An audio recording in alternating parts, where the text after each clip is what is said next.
아멘. 오늘 1절 말씀에 내가 이스라엘을 치료하려 할 때에 라는 말씀은 어제 우리가 읽었던 6장 1절과 2절에 있는 말씀과 연결되어져 있는 말씀입니다. 어제 우리가 읽었던 6장 1절과 2절을 제가 읽어드립니다. 오라 우리가 여호와께로 돌아가자. 여호와께서 우리를 찢으셨으나 도로 낫게 하실 것이요 우리를 치셨으나 싸매어 주실 것임이라. 여호와께서 이틀 후에 우리를 살리시며 셋째 날에 우리를 일으키시리니 우리가 그의 앞에서 살리라.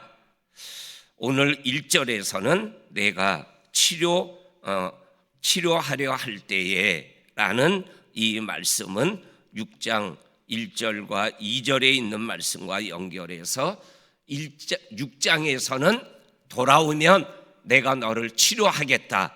그리고 7장 1절은 돌아온 너희들을 내가 어떻게 치료하는지 너희가 보고 알고 깨닫게 될 거다. 이렇게 말씀하고 계십니다.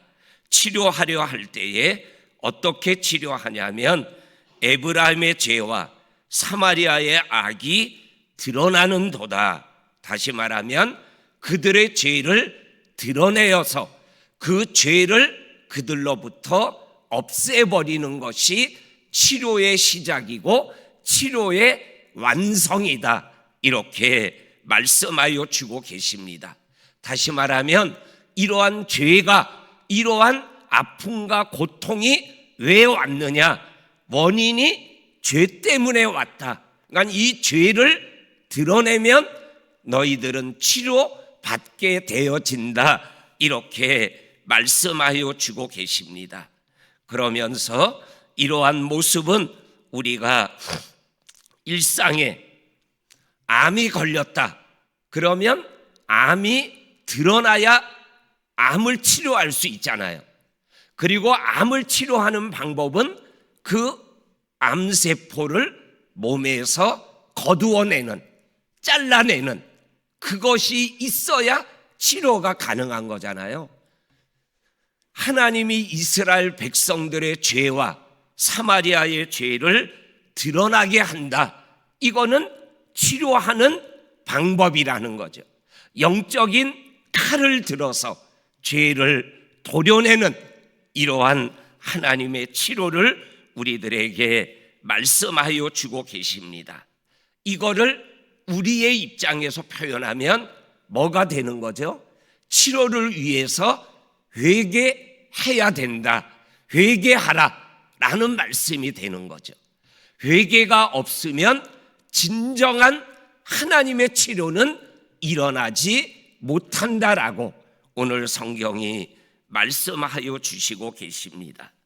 오늘도 우리는 치료하실 분이 호세아 6장 1절과 2절에 있는 것처럼 하나님밖에 없음을 알고 하나님께 돌아와서 하나님, 내가 이러한 것들 때문에 하나님을 아프고 힘들게 하고 떠났습니다. 회개하고 돌아오는 것, 이것이 바로 하나님의 치료가 내게 임하게 되는 길임을, 방법임을 말씀하고 있는 것을 보게 되어집니다. 그리고 또 하나 치료하는 방법이 2절에 나옵니다. 2절에 내가 모든 악을 기억하였습니다. 하나님이 우리의 죄를 다 알고 계시대요. 죄를 알고 있다라는 것은 치료하실 수 있다라는 거죠. 그런데 2절에 보니까는 내가 하나님이 모든 악을 기억하고 있다. 그런데 그들은 1절에 나오는 에브라임과 사마리아를 의미하고 있습니다. 그들이 마음에 생각하지 아니하거니와, 마음에 생각하지 않는다라는 건 뭐냐면 하나님이 나의 모든 죄를 알고 있다라는 것을 생각하지 않고 모르고 있다라고 생각하고 행동을 한다라는 거예요. 우리 어렸을 때 어떠한 나쁜 행동을 할 때 두리번거리고 하잖아요. 그리고 누가 있으면 못 하잖아요. 그런데 아무도 없고 보는 사람이 없다고 생각하면 내가 생각하는 두려운 일, 마음을 콩당콩당하게 하는 일, 나쁘다고 생각하는 일을 하게 되잖아요. 그러니까 오늘 이 이스라엘 백성들이 하나님이 우리의 모든 것을 알고 있는데 알고 있다고 생각하지를 않고 내가 이러한 행동을 하는 것을 보지 못하고 있다라고 생각을 한다라는 거예요.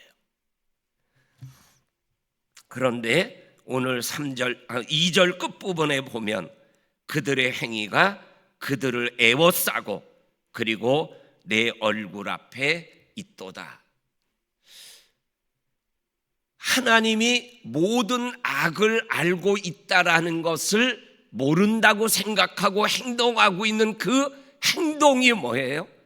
하나님 앞에서 하는 것과 같다라는 거예요. 하나님 눈앞에서 행동하는 것과 같다라는 거예요. 다 드러나게 되고 알게 되어진다라는 거죠. 오늘 우리의 믿음의 삶을 생활해 나갈 때 하나님 없이 하나님이 안 보신다라고 하나님이 없다라고 생각하고 하는 우리들의 행동과 우리의 모습들이 있어서는 아니 된다라는 거, 오늘 이 성경 말씀을 통해서 우리가 기억하고 우리의 믿음길을 걸어가야 될 줄로 믿습니다. 그 다음에 오늘 우리가 읽은 말씀에 보면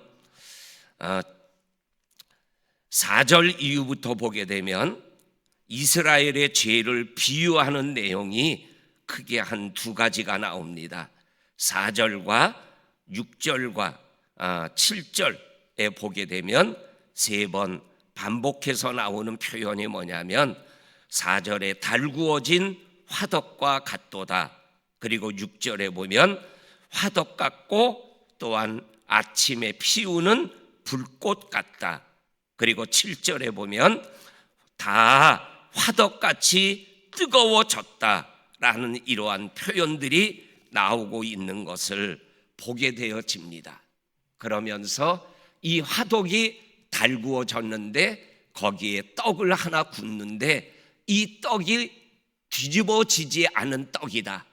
그리고 위에는 설었고 밑에는 새까맣게 타버린 이러한 먹을 수 없는 그러한 모습들, 달구어진 화덕과 같이 정말로 뜨거운 죄악 가운데 거하고 있는 이스라엘 백성들의 모습을 이렇게 비유로 말씀하여 주고 계십니다.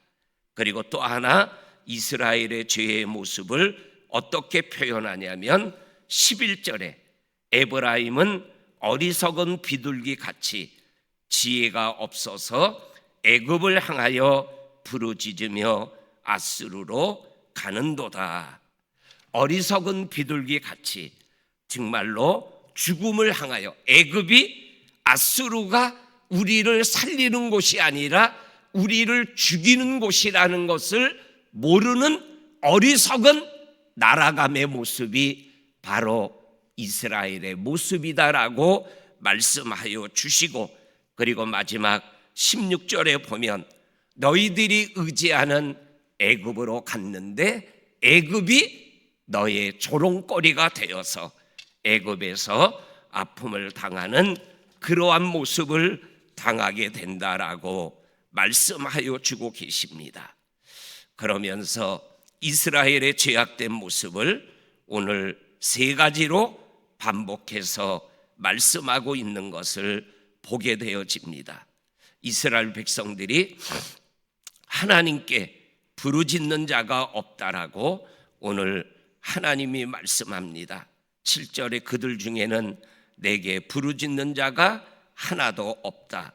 10절에 보면 하나님께로 돌아오지 아니하고 구하지 아니하는도다. 14절에 보게 되면 성심으로, 진심으로, 진짜로 나를 부르지 아니하는구나. 기도하고 하나님을 찾고 부르짖어야 되는데 부르짖지 않는 그러한 안타까운 모습을 하나님이 우리들에게 말씀하여 주고 계십니다. 그리고 16절 말씀에 보게 되면 16절 말씀에 보면 그들은 돌아오나 높으신 자에게로 돌아오지 아니한다. 하나님께로 돌아오지 않고 11절에 읽어드린 어리석은 비둘기 같이 애굽이나 앗수르로 돌아간다. 그래서 13절 말씀에 보니까는 이렇게 말씀하고 계십니다. 화 있을진저 그들이 나를 떠나 그릇 같다. 패망할진저 그들이 내게 범죄하였다. 그래서 내가 그들을 건져주려고 하지만 내가 그들을 건져줄 수가 없다라고 말씀하여 주고 계십니다. 다시 말하면 오늘 1절부터 16절 말씀에서 치료하기를 원하시는데 치료받고자 하나님에게로 돌아오지 못하고 하나님을 찾지 못하고 하나님 앞에 자기의 죄를 내려놓지 못하는 이스라엘 백성들의 모습을 우리들에게 말씀하여 주시면서 우리들은 이스라엘 백성처럼 돌아가지 않으면 안 되고 돌아가야 되는 그러한 삶을 살아가야 됨을 우리들에게 말씀하여 주고 계십니다. 오늘도 믿음의 길을 걸어가며 이탈하지 않고 믿음길을 걸어갈 수 있기를 원하고 혹 뒤돌아섰다면은 하나님에게로 뒤돌아서서 하나님에게로 한 걸음 한 걸음 나가는 저와 성도님들이 될 수 있기를 주의 이름으로 간절히 축원합니다. 아멘. 하나님 아버지, 호세아에서 하나님께서 돌아오면 낫는 일이 있고 살아나는 일이 있고 일으키는 일이 있고 치유받는 일이 있다라고 여러 번 말씀하지만 하나님에게로 높은 자에게로 돌아오지 못하고 애굽으로 앗수르로 돌아가는 그들의 모습을 안타깝게 여기며 돌아오라고